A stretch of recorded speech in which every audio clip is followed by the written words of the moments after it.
ఈరోజు మనం bait Israel international అలాగే గడ్డి ఎఫ్రాయిం అందించిన కొన్ని విశ్లేషణల గురించి మాట్లాడుకుందాం. అవును.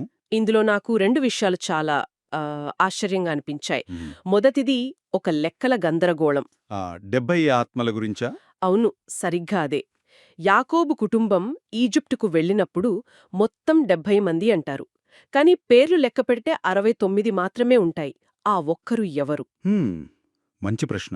ఇక రెండోది, యోసేపుకు ఫరో పెట్టిన ఒక విచిత్రమైన పేరు. ఈ రెండింటి మధ్య ఏదో సంబంధముందనిపిస్తోంది. మ్మ్. ఖచ్చితంగా ఉంది. అవి వేరువేరుగా కనిపించినా నిజానికి ఒకే పెద్ద కథలోని రెండు భాగాలు. అంటే ఎలా? అంటే ప్రవాసంలో, అంటే మన కష్టకాలంలో కూడా దైవిక శక్తి ఎలా దాగి ఉంటుంది, దానిని ఎలా బయటకు తీసుకురావాలనే రహస్యాన్ని ఈ రెండు విషయాలు వివరిస్తాయి. సరే, అయితే ఆ మొదటి రహస్యంతోనే మొదలుపెడదాం. 70 మంది ఆత్మలు అని చెప్పి 69 పేర్లు ఇవ్వడమేంటి? ఆ 70వ ఆత్మ ఎవరు? ఇక్కడే అసలు రహస్యం దాగి ఉంది. ఆ 70వ ఆత్మ మరెవరో కాదు, సాక్షాత్తు దైవిక ఉనికి. దైవిక ఉనికి అంటే షెఖీనా అంటారే అదా? అవును.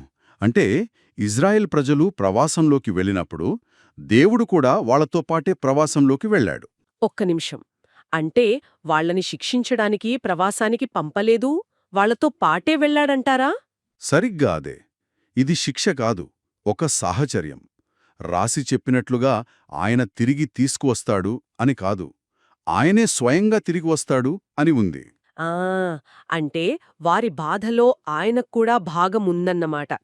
సాధారణంగా మనం ప్రవాసాన్ని ఒక శిక్షగానే చూస్తాం కదా. చూస్తాం. కాని ఈ బోధనల ప్రకారం వారి కష్టాలలో దైవం కూడా బాధపడుతుంది. వారి విమోచనను తన విమోచనగా భావిస్తుంది. అందుకే ఆ 70వ ఆత్మను లెక్కలో చూపించలేదు. ఎందుకంటే అది కనిపించని కాని తోడుగా ఉండే శక్తి.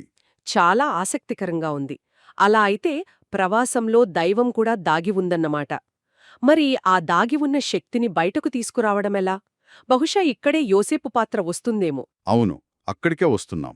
ఫరో అతనికి పెట్టిన ఆ విచిత్రమైన పేరు ఆ జాఫ్నాత్ పనేక్ కదా. ఉమ్, వినడానికే చాలా చిత్రంగా ఉంది. అవును. జాఫ్నాత్ పనే కంటే రహస్యాలను వెల్లడించేవాడు. రహస్యాలను వెల్లడించేవాడు. ఇది కేవలం ఒక బిరుదు కాదు, ఒక ప్రవచనం లాంటిది. ఇది మషియాక్ బిన్ యోసేఫ్ యొక్క లక్షణాన్ని వివరిస్తుంది. అంటే అంటే చీకటిలో దాగి ఉన్న కాంతిని వెలికితీయగలవాడని అర్థం చేసుకోవచ్చా? ఖచ్చితంగా యోసేపు భౌతిక రూపం వెనుక ఉన్న సత్యాన్ని, ఆ దాగి ఉన్న దైవిక ప్రణాళికను గ్రహించగలడు. గడ్డి ఎఫ్రాయిం ప్రకారం దీనికొక పద్ధతి ఉంది కదా. ఉంది. యోసేపు జీవితం విమోచనకు ఒక 5 దశల నమూనా లాంటిది. చూడండి, మొదట ఆ దైవిక కాంతి అంటే యోసేపు చీకటిలోకి అంటే ఈజిప్టులోకి ప్రవేశించాలి. సరే. అక్కడ తన జ్ఞానంతో రహస్యాలను అంటే కలల వెనుక ఉన్న అర్థాలను ఛేదించాలి. దాని ద్వారా విడిపోయిన తన కుటుంబాన్ని కలపాలి. అవును. ఆ తర్వాత కరువుతో అల్లాడుతున్న భౌతిక ప్రపంచాన్ని ఆహారంతో నింపి ఉన్నతంగా మార్చాలి. ఇవన్నీ చేయడం ద్వారా చివరి విమోచనకు మార్గం సిద్ధం చేయాలి. ఇది ఒక బ్లూ ప్రింట్.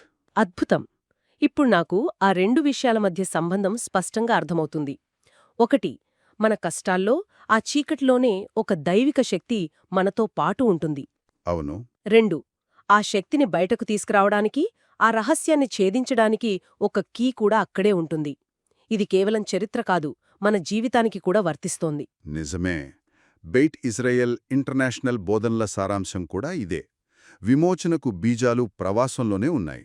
ఆ దాగి ఉన్న దైవిక కాంతిని మనం గుర్తించి దాన్ని వెలికి తీయాలి. యోసేపులా ఆ పాత్రను మనం పోషించాలి. ఈ చర్చ ముగిస్తూ ఉంటే నాకింకో ఆలోచనొస్తోంది. చెప్పండి.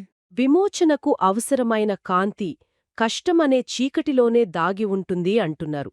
అలాంటప్పుడు ఆ చీకటి కేవలం కాంతి లేకపోవడం మాత్రమేనా, లేక ఒక విత్తనం మొలకెత్తడానికి చీకటి నేల ఎలా అవసరమో అలాగే ఆ కాంతి పరిపక్వం చెందడానికి ఈ చీకటి ఒక ముఖ్యమైన పాత్ర పోషిస్తుందా?